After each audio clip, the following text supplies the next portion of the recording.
নবম দশম শ্রেণীর শিক্ষার্থীরা, এই পর্বে তোমাদের গণিত বইয়ের অষ্টম অধ্যায় বৃত্ত, এই অধ্যায়ের উপপাদ্য 22 নাম্বারটা খুব সুন্দরভাবে আজকে তোমাদেরকে আমি প্রমাণ করে শিখিয়ে দিব। তো এখানে আমাদের উপপাদ্য 22টি হচ্ছে অর্ধবৃত্তস্থ কোণ এক সমকোণ, অর্থাৎ অর্ধেক বৃত্ত যেটা থাকবে ওইটার মধ্যে যে বৃত্তস্থ কোণটা আছে ওই বৃত্তস্থ কোণটা নাকি এক সমকোণ। তো এটা আমাকে প্রমাণ করতে হবে। এখন আমরা এদিকে লক্ষ্য রাখি, যেহেতু আমাকে প্রথমত বৃত্তের কথা বলা হয়েছে, আমরা অকেন্দ্র বিশিষ্ট একটা বৃত্ত অঙ্কন করলাম। এখন বৃত্তস্থ কোণ আমরা পরে দিব, আগে আমরা অর্ধবৃত্ত, এটাকে মানে এই বৃত্তটাকে আমাকে অর্ধেক করতে হবে। এখন এই বৃত্তটাকে যদি আমি অর্ধেক করতে চাই তাহলে এখানে একটা কি অঙ্কন করতে হবে, ব্যাস অঙ্কন করতে হবে। ব্যাস অঙ্কন করলে কিন্তু বৃত্তটা সমান দুই ভাগে ভাগ হয়ে যাবে। তো কিভাবে আমরা ব্যাস অঙ্কন করব? আমরা ব্যাস জানি হচ্ছে এক পরিধি থেকে কেন্দ্র দিয়ে আরেক পরিধিতে যখন লাগে তখন সেটাকে কি বলা হয়, ব্যাস বলা হয়। তো দেখো আমি একটা ব্যাস দিতেছি,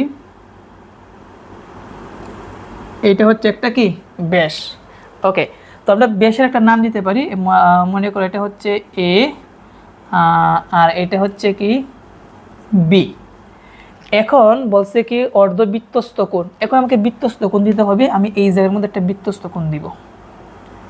পরিধির মধ্যে যে কোণটা উৎপন্ন হয় তাকে কি বলা হয়, বৃত্তস্থ কোণ বলা হয়, অর্থাৎ এই কোণটাকে বলা হয় বৃত্তস্থ কোণ।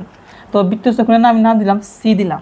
ওকে, তো এটা হচ্ছে আমাদের এই প্রশ্ন অনুযায়ী আমাদের চিত্র।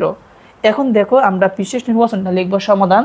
মনে করি ও কেন্দ্র বিশিষ্ট বৃত্তে এ বি একটি ব্যাস, তার মানে ও কেন্দ্র বিশিষ্ট বৃত্তে এ বি একটি কি ব্যাস, এবং কোণ এ সি বি একটি অর্ধবৃত্তস্থ কোণ, অর্থাৎ কোণ এ সি বি এই কোণটা হচ্ছে অর্ধবৃত্তস্থ কোণ।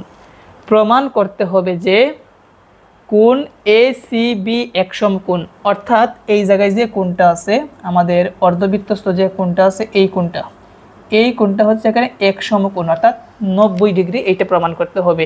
এইটা প্রমাণ করার জন্য আমাকে অঙ্কন লিখতে হবে। অঙ্কনটা হচ্ছে এ বি এর যে পাশে সি বিন্দু অবস্থিত, এ বি এর যে পাশে সি বিন্দু অবস্থিত তার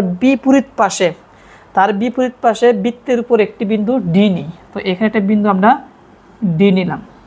ওকে, এটা হচ্ছে আমার কি অঙ্কন। এখন আমাকে প্রমাণ করতে হবে। এখন দেখো এই জায়গার মধ্যে আমাদের যে এ ডি বি যে সাফটা আছে এই সাফের সাপেক্ষে এ ডি বি সাফের সাপেক্ষে সেই জন্য লিখব এ ডি বি সাফের উপর দণ্ডায়মান বৃত্তস্থ কোণ।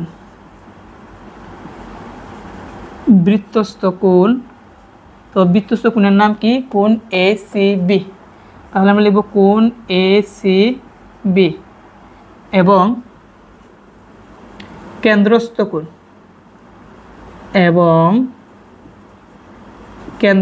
কোণ তো কেন্দ্রস্থ কোণের নাম কি, কেন্দ্রে যে কোণ উৎপন্ন করে তাকে কেন্দ্রস্থ কোণ বলা হয়। এই কোণটাকে বলা হয় কি কেন্দ্রস্থ কোণ, কোণ এ ও বি। তাহলে আমরা লিখব কোণ এ ও বি।